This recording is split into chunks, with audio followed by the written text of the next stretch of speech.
നമസ്കാരം. ഇന്ന് ഭഗവാൻ ശ്രീകൃഷ്ണൻ നിങ്ങൾക്കായി എന്തെല്ലാം മെസ്സേജസ് ആണ് തരുന്നതെന്ന് നോക്കാം. ഇവിടെ ഫസ്റ്റ് കിട്ടിയിരിക്കുന്ന കാർഡ് ബി പോസിറ്റീവ് ആണ്. നിങ്ങളുടെ ജീവിതത്തിൽ പലതരത്തിലുള്ള വെല്ലുവിളികൾ നിങ്ങൾക്ക് അഭിമുഖീകരിക്കേണ്ടി വന്നാലും അതെല്ലാം നിങ്ങളുടെ ജീവിതത്തിൽ നിങ്ങളെ കരുത്തുറ്റവരാക്കാനുള്ളതാണ് എന്ന് മനസ്സിലാക്കുക എന്നാണ് ഭഗവാൻ ഇവിടെ പറയുന്നത്. നിങ്ങൾ ശുഭാപ്തി വിശ്വാസത്തോടെ, അതായത് എല്ലാം ശരിയാകും എന്നുള്ള ഒരൊറ്റ ചിന്തയോടെ നിങ്ങൾ മുന്നോട്ട് പോവുക എന്നാണ് ഭഗവാൻ ഇവിടെ പറയുന്നത്. നിങ്ങളുടെ മനസ്സിൽ നിന്ന് വരുന്ന ഓരോ ചിന്തകൾക്കും എനർജി ഉണ്ട്, അതിന് പവർ ഉണ്ട്. നിങ്ങൾ എന്താണോ ചിന്തിക്കുന്നത് അതേ എനർജി തന്നെയാണ് നിങ്ങളിലോട്ട് അട്രാക്റ്റായി വരുന്നത് എന്ന് മനസ്സിലാക്കാൻ ഇവിടെ ഭഗവാൻ പറയുന്നുണ്ട്. അപ്പോൾ നിങ്ങൾ പോസിറ്റീവ് കാര്യങ്ങൾ ചിന്തിച്ചാലും പോസിറ്റീവ് റിസൾട്ട് വരുന്നത് പോലെ, അതുപോലെ തന്നെ പോസിറ്റീവ് സാഹചര്യങ്ങൾ നിങ്ങളുടെ മുന്നിൽ എത്തുന്നത് പോലെയും പോസിറ്റീവായിട്ടുള്ള ആളുകൾ നിങ്ങളുടെ മുന്നിൽ എത്തുന്നത് പോലെയും തന്നെയാണ് നിങ്ങൾ നെഗറ്റീവ് കാര്യങ്ങൾ ചിന്തിച്ചിരുന്നാൽ അതേ സാഹചര്യങ്ങൾ നിങ്ങളിലോട്ട് വരുന്നത് എന്നിവിടെ മനസ്സിലാക്കാൻ ഭഗവാൻ ഇവിടെ പറയുന്നുണ്ട്.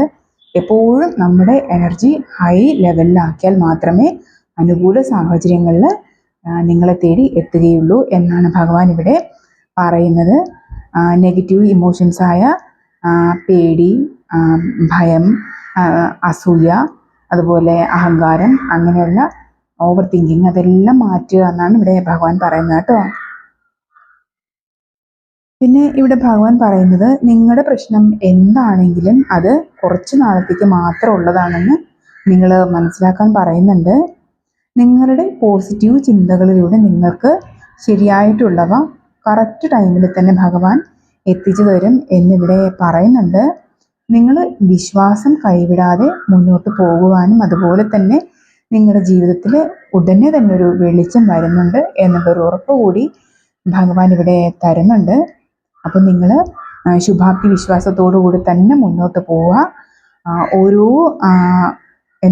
ഓരോ വെല്ലുവിളികളും നിങ്ങളുടെ ജീവിതത്തിൽ വരുന്നത് നിങ്ങളെ അത്രത്തോളം സ്ട്രോങ് ആക്കി മാറ്റാനുള്ളതിന് വേണ്ടിയിട്ടാണ് എന്ന് മനസ്സിലാക്കുക എന്നാണ് ഭഗവാൻ ഇവിടെ പറയുന്നത്.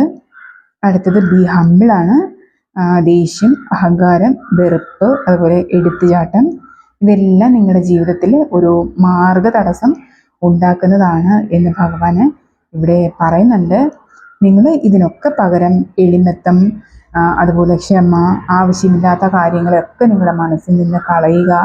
ഇതിലൊക്കെ കൂടെ നിങ്ങൾക്ക് ഭഗവാനുമായിട്ടുള്ള ബന്ധം ഊട്ടിയുറപ്പിക്കാം എന്നാണ് ഇവിടെ പറയുന്നത്. ആ ബന്ധം കൂടുതൽ കൂടുതൽ സ്ട്രോങ് ആക്കുന്നതിന് വേണ്ടി നിങ്ങളുടെ സ്വഭാവം ഒന്ന് മാറ്റിയാൽ മാത്രം മതി എന്നാണ് ഭഗവാൻ ഇവിടെ പറയുന്നത്. നിങ്ങളെപ്പോഴും ഗ്രൗണ്ടഡായി നിലനിൽക്കാൻ ഇവിടെ ഭഗവാൻ പറയുന്നുണ്ട്. അപ്പോൾ നിങ്ങൾ നിങ്ങളുടെ സ്വഭാവം ഒന്ന് ശ്രദ്ധിച്ചതിന് ശേഷം നിങ്ങൾക്ക് ആവശ്യമില്ലാത്ത വികാരങ്ങളെയും വിചാരങ്ങളെയും നിങ്ങൾ അകറ്റി മാറ്റുക. ശേഷം ഭഗവാനുമായി കൂടുതൽ കണക്റ്റഡ് ആവുക എന്നാണ് ഇവിടെ ഭഗവാൻ മെസ്സേജ് തരുന്നത്. അടുത്തത് ഷെയർ യുവർ ബൗണ്ടറീസ് ആണ്. നിങ്ങളിലുള്ള അല്ലെങ്കിൽ നിങ്ങളെ കൊണ്ട് കൊടുക്കാൻ കഴിയുന്ന എന്താണോ അത് മറ്റുള്ളവർക്ക് കൊടുക്കുക എന്നാണ് ഭഗവാൻ ഇവിടെ പറയുന്നത്. നിങ്ങൾ എന്താണോ കൊടുക്കുന്നത് അത് നിങ്ങളിലോട്ട് ഭഗവാൻ ഇരട്ടിയായിട്ട് തന്നെ തരുന്നതാണ്. വിശ്വാസത്തോടെ നിങ്ങൾ ആ വിശ്വാസത്തോടെയും അതുപോലെ തന്നെ ആത്മാർത്ഥതയോടെയും നിങ്ങൾ കൊടുക്കുന്ന കാര്യം നിറഞ്ഞ മനസ്സോടെ കൊടുക്കുക എന്നാണ് ഭഗവാൻ ഇവിടെ പറയുന്നത്. ഇവിടെ നിങ്ങളുടെ കഴിവിന് അനുസരിച്ചുള്ളത് എന്താണോ, അതിന് കാശാണെങ്കിൽ അങ്ങനെ, നിങ്ങൾക്ക് പകർന്നു കൊടുക്കാൻ കഴിയുന്ന അറിവാണെങ്കിൽ അങ്ങനെ, നിങ്ങൾക്ക് കൊടുക്കാൻ പറ്റുന്ന സ്നേഹം, മറ്റുള്ളവർക്ക് കൊടുക്കാൻ പറ്റുന്ന സ്നേഹമാണെങ്കിൽ അങ്ങനെ, കെയറിങ് ആണെങ്കിൽ അങ്ങനെ, മറ്റു ജന്തുജാലങ്ങളോട് കാണിക്കുന്ന കരുണ ആയിരുന്നാൽ അങ്ങനെ, ഈവൻ ഒരു ചിരി പോലും മറ്റുള്ളവർക്ക് സമ്മാനിക്കാൻ പറ്റുന്ന ഒരു ചിരി പോലും അതിന് വലുതായ ഒരു മാറ്റം സൃഷ്ടിക്കാനാകും എന്നാണ് ഭഗവാൻ ഇവിടെ പറയുന്നത്. അപ്പോൾ ഉദാര മനസ്കത ഭഗവാനിൽ നിന്നുള്ള അനുഗ്രഹം നിങ്ങളിലോട്ട് കൊണ്ടെത്തിക്കുന്നതിന് സഹായിക്കുന്ന ഒരു പാലമായിട്ട് നിങ്ങൾ കണക്കാക്കുക എന്നാണ് ഭഗവാൻ ഇവിടെ മെസ്സേജ് തരുന്നത്. അടുത്തത് സെലക്ഷനാണ്. നിങ്ങൾ എന്താണോ ഇപ്പോൾ സെലക്ട് ചെയ്യുന്നത് അത് നിങ്ങളുടെ വിധി ആയി മാറുന്നതാണ് എന്നുള്ളൊരു മെസ്സേജാണ് ഭഗവാൻ ഇവിടെ തരുന്നത്. അതുകൊണ്ട് തന്നെ നിങ്ങൾ വളരെയധികം ശ്രദ്ധയോടെ നിങ്ങളുടെ ചിന്തകളെയും പ്രവൃത്തികളെയും ഒക്കെ ഒന്ന് അനലൈസ് ചെയ്ത് നിങ്ങളുടെ സമയവും അതുപോലെ തന്നെ നിങ്ങളുടെ എനർജി എല്ലാം അതുപോലെ തന്നെ എല്ലാ തീരുമാനങ്ങളും നിങ്ങൾ കറക്റ്റ് വേയിൽ നിങ്ങൾ എടുക്കാൻ ഇവിടെ കൊണ്ടുവരാൻ ഇവിടെ ഭഗവാൻ പറയുന്നുണ്ട്. നിങ്ങൾ ധർമ്മം എവിടെ ഉണ്ടോ അതിൽ ഫോക്കസ് ചെയ്ത് തീരുമാനം എടുക്കുക എന്നാണ് ഭഗവാൻ ഇവിടെ പറയുന്നത് കേട്ടോ. മറ്റുള്ളവർക്ക് ദോഷം ഉണ്ടാക്കുന്ന ഒരു തരത്തിലുള്ള പ്രവൃത്തികളും അതുപോലെ ചിന്തകളും നിങ്ങളിൽ നിന്ന് ഉണ്ടാകരുത് എന്നിവിടെ ഭഗവാൻ പറയുന്നുണ്ട്. നിങ്ങൾ ധർമ്മത്തിൽ അടിയുറച്ച് നിലനിൽക്കുക എന്ന് തന്നെയാണ് നമ്മുടെ ഭഗവാൻ മെസ്സേജ് തരുന്നത് കേട്ടോ. അടുത്ത ഗീത ഡെക്കിന്ന് കിട്ടിയ card wings of the mind ആണ്. മനസ്സ് കടിഞ്ഞാണില്ലാത്തൊരു കുതിരയെ പോലെയാണ്. അതിനെ ചിന്തകളിലോട്ട് കടിഞ്ഞാണില്ലാതെ അഴിച്ചുവിടാതെ വളരെ ശ്രദ്ധയോടെ ഓരോ ചിന്തകളെയും നിങ്ങൾ ഒബ്സർവ് ചെയ്ത് നല്ലത് മാത്രം, അതായത് നിങ്ങളുടെ ഹയർ സെൽഫിൻ്റെ ഗ്രോത്തിന് ഉതകുന്ന കാര്യങ്ങൾ മാത്രം നിങ്ങൾ സ്വീകരിക്കാനാണ് ഇവിടെ ഭഗവാൻ പറയുന്നത്. നിങ്ങൾ എപ്പോഴാണോ ചിന്തകൾ ഭരിക്കാൻ തുടങ്ങുന്നത് അപ്പോൾ തന്നെ നിങ്ങൾ നിങ്ങളുടെ ശ്രദ്ധ ഭക്തിയിലും അതുപോലെ തന്നെ ഭഗവാനിലോട്ടും പ്രാർത്ഥനകളിലോട്ടും മാറ്റിവിടുക എന്നാണ് ഇവിടെ ഭഗവാൻ മെസ്സേജ് തരുന്നത്. ഭഗവാന്റെ നാമം പറയുകയോ അങ്ങനെ എന്താണോ നിങ്ങളുടെ ശ്രദ്ധ മാറ്റാൻ പറ്റുന്നത് അപ്പോൾ അതിലോട്ട് ശ്രദ്ധ കേന്ദ്രീകരിച്ച് കൊണ്ടുവരിക എന്നാണ് ഭഗവാൻ ഇവിടെ പറയുന്നത്. നിങ്ങളോട് കൃത്യമായും ഇവിടെ ഭഗവാൻ വാണിംഗ് എന്നുള്ള രീതി തന്നെ പറയുകയാണ്, നിങ്ങളുടെ ചിന്തകൾക്ക് കടിഞ്ഞാണിടുക. അടുത്ത മെസ്സേജ് ഇവിടെ കിട്ടിയിരിക്കുന്നത് ചാൻറ്റിങ് ദ ഹോളി നെയിംസ് ആണ്. ഇതിപ്പോൾ നമുക്ക് നേരത്തെ കിട്ടിയിരിക്കുന്ന കാർഡിന് കണക്റ്റായിട്ട് വന്നിട്ടുള്ള ഒരു കാർഡ് തന്നെയാണ്. അതായത് ചിന്തകൾ നിങ്ങളെ അലട്ടുമ്പോൾ ഭഗവാന്റെ നാമം പറയുക, അല്ലെങ്കിൽ നിങ്ങളുടെ ഹൃദയത്തിൽ തന്നെ വസിക്കുന്ന ഭഗവാനെ ചിന്തിച്ച് നിങ്ങളുടെ എനർജി മാറ്റി ഭഗവാനിലോട്ട് ശ്രദ്ധ കേന്ദ്രീകരിക്കാം എന്നാണ് ഇവിടെ ഭഗവാൻ പറയുന്നത്. അപ്പോൾ അതിലൂടെ നിങ്ങൾക്ക് ശാന്തിയും സമാധാനവും അതുപോലെ തന്നെ നിങ്ങളെ തന്നെ ആശ്വസിപ്പിക്കാൻ പറ്റുന്ന തരത്തിലുള്ള ഒരു ഹീലിങ്ങും ഒരു വ്യക്തതയും ഒക്കെ നിങ്ങളിലോട്ട് അത് കൊണ്ടുതരുന്നതാണ് എന്നൊരു മെസ്സേജാണ് ഭഗവാൻ ഇതിലൂടെ പറയുന്നത്. അടുത്തത് ട്രാൻസ്മൈഗ്രേഷൻ ആണ്. നാശമില്ലാത്ത നിങ്ങളുടെ സോള് ഓരോ ശരീരം സ്വീകരിക്കുകയും അതുപോലെ തന്നെ അത് ഉപേക്ഷിക്കുകയും ചെയ്യുന്നുണ്ട്.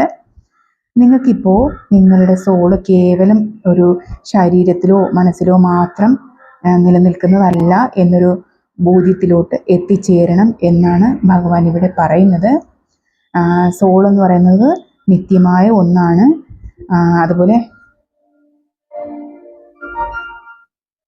അത് തിരിച്ചറിയാനാണ് ഭഗവാൻ ഇവിടെ പറയുന്നത്. നിങ്ങൾ അത്തരം ഒരു തിരിച്ചറിവിലോട്ട് ഉയർന്ന് അത്തരം തിരിച്ചറിവിലോട്ട് എത്തിച്ചേരണം എന്നാണ് ഭഗവാൻ ഇവിടെ പറയുന്നത്. ജീവിതത്തിലെ ക്ഷണികമായ സുഖദുഃഖങ്ങളിൽ നിങ്ങൾ അതിൽ നിന്നെല്ലാം മോചനം നേടിയെടുത്ത് ഡിറ്റാച്ച്ഡായി നിങ്ങൾ ആത്മീയ തലത്തിൽ ചിന്തിക്കുവാനാണ് ഇവിടെ ഭഗവാൻ പറയുന്നത്. അടുത്തത് കിങ് ഓഫ് സീക്രട്സ് ആണ്. എല്ലാ അറിവിൻ്റെയും അതുപോലെ തന്നെ എല്ലാ നിഗൂഢമായ രഹസ്യങ്ങളുടെയും ഒക്കെ ഉറവിടം ഭഗവാനാണ് എന്നുള്ളൊരു മെസ്സേജാണ് ഇവിടെ തരുന്നത്. ആത്മസമർപ്പണത്തിലൂടെയും അതുപോലെ തന്നെ ഭക്തിയിലൂടെയും മാത്രമേ ഒരാൾക്ക് ധർമ്മത്തിൻ്റെയും അതുപോലെ തന്നെ ഒരാളുടെ വിധിയെയും അതുപോലെ മോക്ഷപ്രാപ്തിയുടെയും ഒക്കെ രഹസ്യം മനസ്സിലാക്കാൻ പറ്റൂ എന്നുള്ളൊരു മെസ്സേജാണ് ഭഗവാൻ ഇവിടെ തരുന്നത്. ഭഗവാനെ പൂർണ്ണമായി നിങ്ങൾ വിശ്വസിച്ച് മുന്നോട്ട് പോകാനാണ് ഇവിടെ പറയുന്നത്. ഭഗവാൻ നിങ്ങളെ കൈവിടാതെ തന്നെ നിങ്ങളെ ശരിയായ പാതയിൽ കൊണ്ടെത്തിക്കുന്നതാണ് എന്നുള്ളൊരു മെസ്സേജാണ് ഭഗവാൻ ഇവിടെ തന്നിരിക്കുന്നത്. അപ്പോൾ ഇത് ഇത്രയാണ് ഇന്ന് ഭഗവാൻ നിങ്ങൾക്കായിട്ട് തന്നിട്ടുള്ളൊരു ഗൈഡൻസ് മെസ്സേജ്. അപ്പോൾ നിങ്ങൾ ജീവിതത്തിലൊരു ബാലൻസ് കൊണ്ടുവരിക. നിങ്ങളെ ചിന്തകളെയൊക്കെ നന്നായിട്ട് ഒബ്സർവ് ചെയ്യുക. പോസിറ്റീവായി മാത്രം എപ്പോഴും നിലനിൽക്കാൻ ശ്രമിക്കുക. പോസിറ്റീവ് ചിന്തകളിൽ മാത്രം നിങ്ങൾ ജീവിക്കാൻ നോക്കുക. പോസിറ്റീവ് കാര്യങ്ങൾ നിങ്ങളോട്ട് വരണമെങ്കിൽ നിങ്ങളുടെ ചിന്തകളും പ്രവൃത്തികളും എല്ലാം പോസിറ്റീവായി തന്നെ നിലനിർത്താൻ ശ്രമിക്കുക. അതുപോലെ തന്നെ നിങ്ങൾ എളിമത്തത്തോടു കൂടിയും കാരുണ്യത്തോടു കൂടിയും മറ്റുള്ളവരോട് പെരുമാറാനും ഒക്കെ ശ്രദ്ധിക്കുക. പിന്നെ തീരുമാനങ്ങൾ വളരെ കൃത്യമായിട്ടും ബുദ്ധിപരമായിട്ടും സ്വീകരിക്കുക. കാരണം അത് നിങ്ങളുടെ വിധിയായിട്ട് മാറാനുള്ളൊരു സാധ്യതയുണ്ട്. അതുകൊണ്ട് വളരെ ബുദ്ധിപരമായിട്ട് മാത്രം തീരുമാനങ്ങൾ കൈക്കൊള്ളാൻ പറയുന്നുണ്ട്. ഭഗവാനെ സ്മരിക്കാനും, നിങ്ങളുടെ ഹൃദയത്തിനുള്ളിൽ തന്നെയാണ് ഭഗവാൻ വസിക്കുന്നത്. അവിടെ നിങ്ങൾ ഭഗവാനെ കാണുക. ആ ഭഗവാനെ നിങ്ങൾ എപ്പോഴും ഓർക്കാൻ ശ്രമിക്കുക. നിങ്ങൾ നെഗറ്റീവ് ചിന്തകൾ ബാധിക്കാൻ തുടങ്ങുമ്പോഴേക്കും തന്നെ നിങ്ങൾ ആ സത്യത്തെ കൂട്ടുപിടിക്കുക. ഭഗവാൻ നിങ്ങളെ കൈപിടിച്ച് മുന്നോട്ട് നയിക്കുന്നതാണ്. അപ്പം നിങ്ങളുടെ സോള് ശാശ്വതമാണ് എന്നുള്ളൊരു തിരിച്ചറിവിലോട്ട് നിങ്ങൾ എത്തിച്ചേരണം.